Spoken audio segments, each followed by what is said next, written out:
Well, she wasn't really developing much like the rest of the kids in our mother's group. I really didn't seek any advice too early because I know kids develop at different stages. But for us, it kind of all unravelled when she was 6 months old. So she started having seizures, and that was our really first indication that there was something, really quite out of the norm. So we went to PMH, had a diagnosis the very next day. So it all just happened in a whirlwind kind of thing. So from that point on, we pretty much went straight into therapies and early intervention. Amalie has a rare diagnosis and her brain is actually smooth.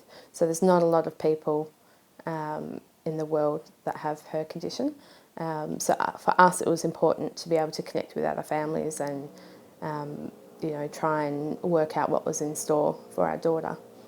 Really our first protocol was through the internet, reaching out to other families, and once we met them that opened up the door for advice and I guess direction as to where we might need to go.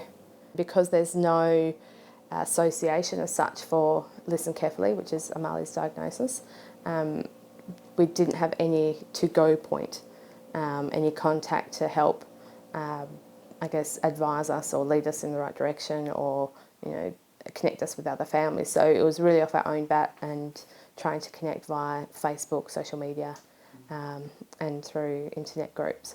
So, yeah, through that way we kind of networked and were able to meet a lot of other families.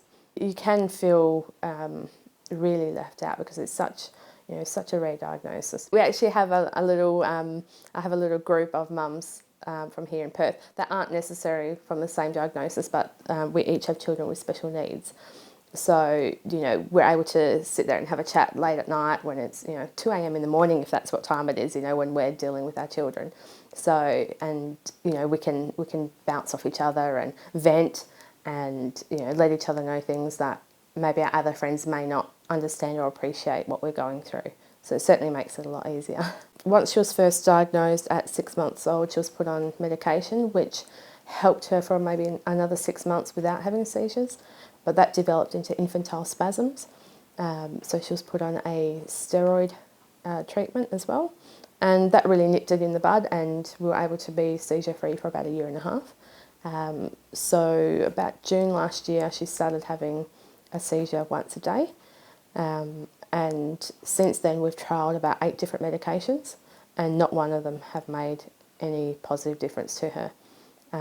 So we've been, weaning on, weaning off and, introducing new meds, changing doses around. So it's quite a juggling game. And with that comes a lot of side effects. Obviously each med has a different side effect.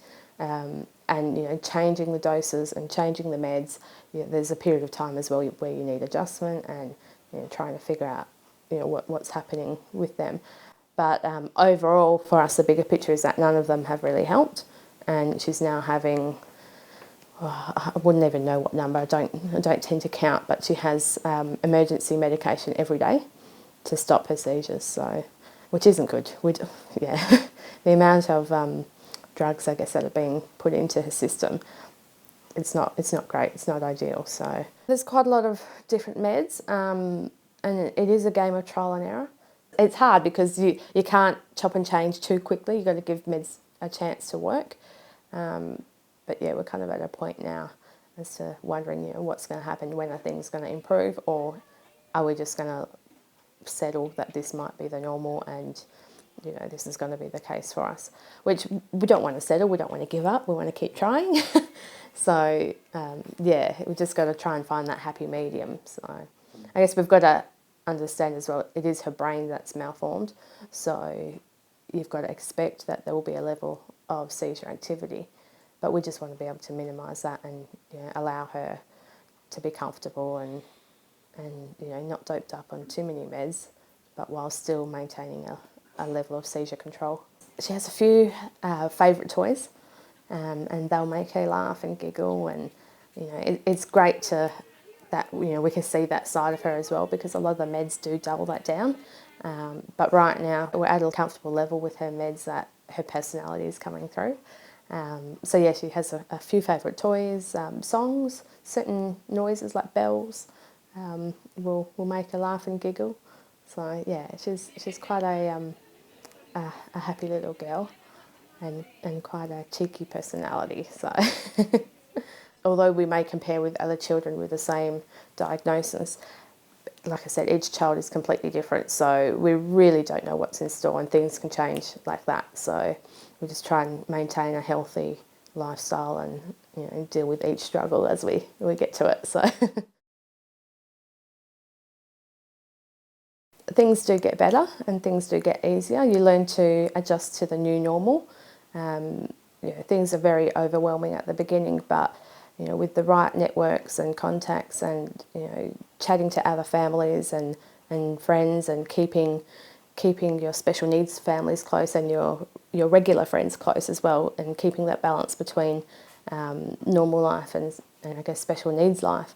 Trying to find a new normal that fits for you is you know, important, and yeah, just doing what you can to find a bit of me time as well.